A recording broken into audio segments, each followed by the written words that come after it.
संघर्ष समिति बबेरू द्वारा जारी क्रमिक अनशन को सांसद ने 6वें दिन समाप्त कराया। बांदा जनपद के बबेरू कस्बा का 5 प्रमुख मार्गों का अद्भुत चौराहा खिसकाए जाने को लेकर व्यापार संघ चौराहा बचाओ संघर्ष समिति बबेरू का 6वें दिन जारी क्रमिक अनशन को बांधा। चित्रकूट सांसद कृष्णा देवी शिवशंकर सिंह ने अनशनकारियों को जूस पिलाकर अनशन समाप्त कराया। सांसद ने व्यापारियों को भरोसा दिलाया कि यह लड़ाई खत्म नहीं होती है, बल्कि गुप्त योजना बनाकर लड़ाई लड़ी जाएगी। सपा नेता पूर्व मंत्री शिवशंकर सिंह ने कहा कि चौराहा खिसकाकर व्यापारियों को उजाड़ने की योजना है। व्यापारी सुंदरीकरण के विरोध में नहीं है, व्यापारी भी सुंदरीकरण चाहता है। बेघर हो रहे व्यापारियों को बसाया जाए, व्यापारी संगठित रहे, बुलडोजर बाबा का बुलडोजर नहीं घुसने दिया जाएगा। के महंत ने भाजपाइयों पर निशाना साधते हुए कहा कि व्यापारी भाजपा को वोट सपोर्ट करते हैं, वहीं भाजपाई व्यापारियों का दुकान मकान उजड़वा रहे हैं। उजड़वाने वाले भाजपा का 2027 में सफाया कर देना।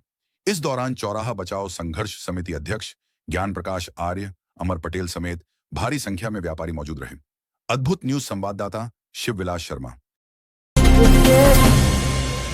आज 6 दिन से धरने में व्यापारी भाई सब बैठे हुए हैं और आज अनशन इनका समाप्त किया गया और हम चाहते हैं कि कोई अच्छी योजना हम लोग बनाएं और आगे की योजना बढ़ा के हम और कुछ करें, लेकिन ये लड़ाई जारी रहेगी।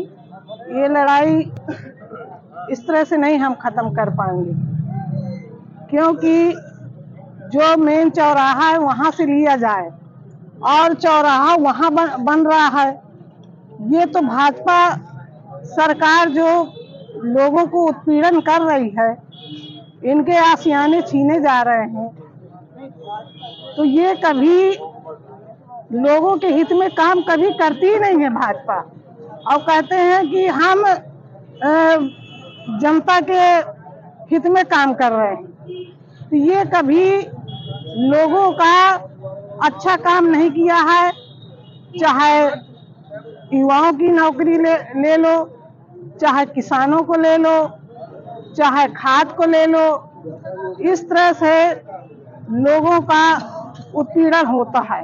चौराहा के नाम पर व्यापारियों को उजाड़ा जाएगा, तो क्या आपके द्वारा सदन में मामला उठाया जाएगा? बिल्कुल, मैं व्यापारियों के साथ हूँ, व्यापारियों के साथ हमेशा खड़ी रहूंगी और अभी 28 से सदन चालू होने जा रहा है। इस मामले को मैं लोकसभा में उठा के रहूंगी और मैं मांग करूंगी कि हमारे व्यापारियों भाइयों को उजाड़ा न जाए। उनके जो आशियाना है उनके आशियाना रहने दें, उनके कमाने खाने दें, क्योंकि उनके बच्चों का भविष्य है इसमें। अगर उनके बच्चों का भविष्य उजड़ जाएगा तो आगे चल के वो क्या करेंगे। देखिए यहाँ भाजपा की सरकार के लोग इन बिल्डिंगों में जिस दिन बुलडोजर चलेगा तो 27 में इस बाबा की सरकार का बुलडोजर चलेगा और ये बाबा की सरकार भी नहीं रहेगी। इसलिए आप लोगों से कहना चाहता हूँ कि आप लोग आज से एक संकल्प लेकर के जाइए कि आपके साथ जो अत्याचार में साथ नहीं दे रहे हैं, इन भाजपाइयों के साथ कभी खड़े मत होइएगा। अगर खड़े होंगे तो मैं समझ लूंगा कि तुम्हारे रगों में खून नहीं पानी बह रहा।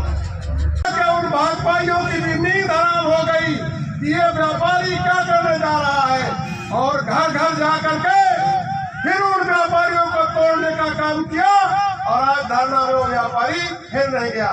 उनको डराया गया, उनको धमकाया गया।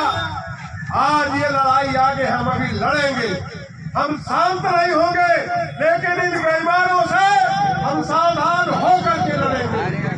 हम ये धरना यहाँ से सांसद की आई है और आपसे आग्रह करने के लिए आई है, ये धरना इस प्रकार का समाप्त कर दीजिए और कोई गोपनीय योजना बना करके जहाँ भी चाहे वहाँ बैठ करके गोपनीय योजना बना करके और इस लड़ाई को आगे बढ़ाइए। इन गद्दारों से सावधान रहिए जो और तनिक भी उनके पानी है तो 2027 में इस भाजपा की सरकार को उखाड़ फेंकिए। घर तो आपका उजड़ने जा रहा है, लेकिन अभी साधारण नहीं उजड़ेगा। अभी बैठिए, बैठ करके आगे की योजना बनाते हैं। आज समाजवादी पार्टी के जिला अध्यक्ष भी आए थे, उन्होंने भी कहा है कि यह धरना समाप्त करवाइए। से व्यापारी भाइयों के बीच में कुछ गद्दार लोग छिपे थे। उस कारण से जो ये आंदोलन को गति पकड़ना चाहिए वो गति नहीं दे पा रहे थे। कल जब 1000 के लगभग मशाल जुलूस लेकर के व्यापारी रोडों पर निकला तो यहाँ के भारतीय जनता पार्टी के लोगों के सांप लौट गया और आज उस आंदोलन को विफल करने के लिए उन्होंने पूरी ताकत लगा दी। आज इन व्यापारी भाइयों को आज का पहले तो कहते थे कि पहले हम व्यापारी हैं, भाजपाई सपाई दुनिया की बात है, पहले हम व्यापारी हैं, ये एक नारा हुआ करता था। आज अगर हम इनके सहयोग में आ गए तो इनको सफाई दिखने लग गए। अरे भाई, तुम इन व्यापारियों के हित की बात करो, मदमस्त हाथी बन करके इनको रौंदो मत। बीच चौराहे में चौराहा बनाया जाए और अगर नहीं बनाया गया है और इन व्यापारी भाइयों के कुछ गद्दार लोग, बाकी सब गद्दार नहीं है, और मैं इनसे आग्रह करता हूं कि आप जो 400 लोगों को नोटिस मिली है उस नोटिस वालों को आप सीधे पकड़िए और उनकी लिस्ट में नाम, उनके मोबाइल नंबर, ये सब कर करिए और उसके बाद उन 400 लोग जब ये इकट्ठा होंगे तो उसका मतलब होगा और आगे गोपनीय ढंग से हम बैठ करके आगे की योजना बनाएंगे और इस लड़ाई को हम साधारण बंद नहीं होने देंगे। व्यापारी भाइयों के मकान साधारण गिरने नहीं देंगे। हम इस लड़ाई को पूरी ताकत से लड़ेंगे। अभी सांसद जी ने कहा कि इसको लोकसभा में भी उठाएंगे, तो हम जहां तक लड़ाई लड़ी जा सकती है वहां तक की लड़ाई हम लड़ेंगे। और अगर योजना बन गई तो जिस दिन बुलडोजर यहाँ आएगा अपनी अपनी दुकानों के सामने लड़कों बच्चों सहित और हम सारे व्यापारी लोग उसके सामने लेटे हुए मिलेंगे। हमारे ऊपर से बुलडोजर जाएगा, बाद में मकान गिरेगा। इस प्रकार की लड़ाई लड़ाने की योजना हम बना रहे हैं। अगला जो हमारा कार्यक्रम है, याचना नहीं अब रण होगा और संग्राम महाभीषण होगा और जो व्यापारी हितों की बात करेगा वही राज करेगा। अगली क्या योजना? अब अगली जो योजना बनेगी हमारी गोपनीय बनेगी और उसको खुलासा बाद में होगा जब कार्य रूप में परिणित करेंगे।